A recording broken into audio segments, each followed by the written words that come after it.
Joseph Chukwu, CEO Cowry Asset Management Limited, has joined us now. What do you make of the current situation with the new naira notes? Nigerians are saying they're yet to handle it. Some people do not collect it as a means of financial exchange. Others are saying I'm not collecting any cash if it's not the new note. What's the implication of scarcity of cash on the economy? Okay, thank you for having me, and apologies that I joined quite late. You see, what is happening today is, like my colleague over there said, is that the public does not have enough information on the new currency note. And because there were no drastic changes physically, I mean, what an average person can see on the notes other than the color. And again, there is information out there that the note had been counterfeited. So an average person who had not seen this note for the first time does not know how to identify the new note, and is not sure that is not going to be presented with a fake note, since he or she has no skills whatsoever or no knowledge of the core attributes of these notes. And that's why the acceptability is weak at this point. So I can clearly understand an average person who says, look, I won't take this new note because, one, what you're giving me, I don't even know how it is. I've never seen it. And like my colleague over there said, there was not enough public awareness. I mean, there was no, I'm not seeing any adverts or in the newspapers or on television showing people visually what the new notes look like, or highlighting the physically recognizable security features of the new note, so that an average market woman will, on seeing or on being presented with this new note, can say reasonably well that this is the genuine note or not. So if you have a situation where the new notes are circulating side by side with so-called counterfeited notes, and most people have never seen the new note and have no skills on how to identify the new note, the logical thing, the safest thing they will do is what they're doing now, to say, look, I won't accept the new note, and just to protect themselves. So I think a lot have to be done by the central bank. Prior to the time when the old note becomes, even when the old note ceases to be legal tender, there will still be concerns about the new note if people do not know the security features of the new note that are visually or physically recognizable. So the central bank needs to, and Mint, Nigerian Minting and Printing Company, should quickly start a public awareness on the physical attributes of the new note, so that an average Nigerian will recognize them when they see them, and will be able to recognize the fake ones or the counterfeited ones. So, and that's the only way you can give them comfort to begin to accept the new notes. One of the reasons the Apex Bank is introducing the newly designed notes is to fight hoarding. There are perceptions right now that, well, we can't find the money. Is there a chance that this new policy will completely give government control of the cash in circulation? Well, it doesn't. It could. Not the new note that will give government control over the tax matters. Is what will give government more access to an average taxpayer's income is the cashless policy.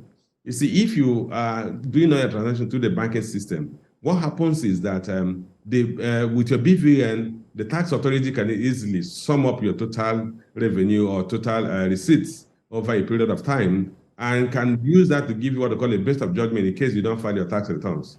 So, but if you are doing transactions with cash, you circumvent the banking system, and there's no way they will keep track of your revenues if you don't file your tax returns. So the cashless policy is what will give the tax authorities more latitude to have access to the revenues or income of taxpayers, be they companies or individuals. And because a company will have a tax identification number before they open an account. So any transaction that goes through the banking system with a tax identification number, you can actually sum them up across the banking system. An individual with your BVN, which is a single, which is constant in all your banking relationships, irrespective of the bank, they can also determine your total revenue, not necessarily your net income.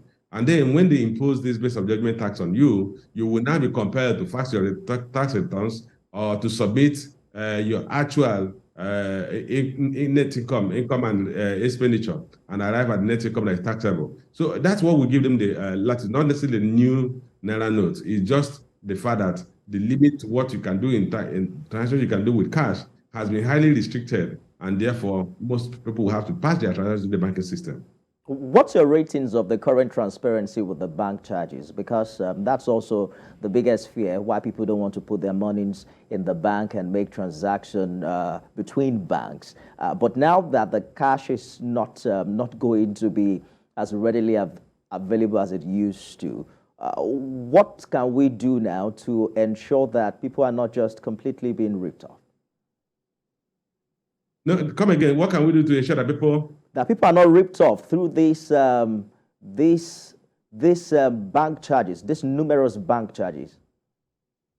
Okay, that's what. Unfortunately, we don't have a strong consumer advocacy group, because some of the current charges that they impose on people's banking relationship are actually what a strong consumer advocacy group should push back on. Like you rightly said, now we're going to do a lot more, almost all our transactions to the banking system, and the bank is charging you maintenance fees and stamp duties on transactions that do not involve any form of, that has no business, that they don't need to vouch, because a stamp duty should be on a legal voucher receipt.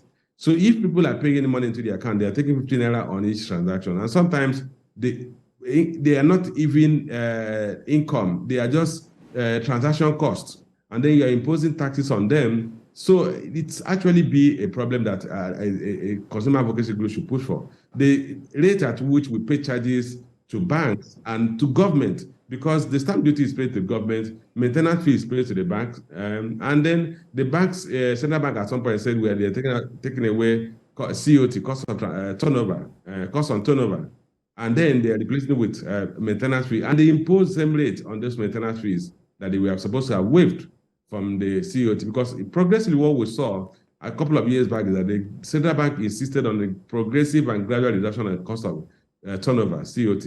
And when that came down, they now eventually eradicated COT and rather imposed maintenance fee. And the maintenance fee became even higher than the last rate at which COT was being charged.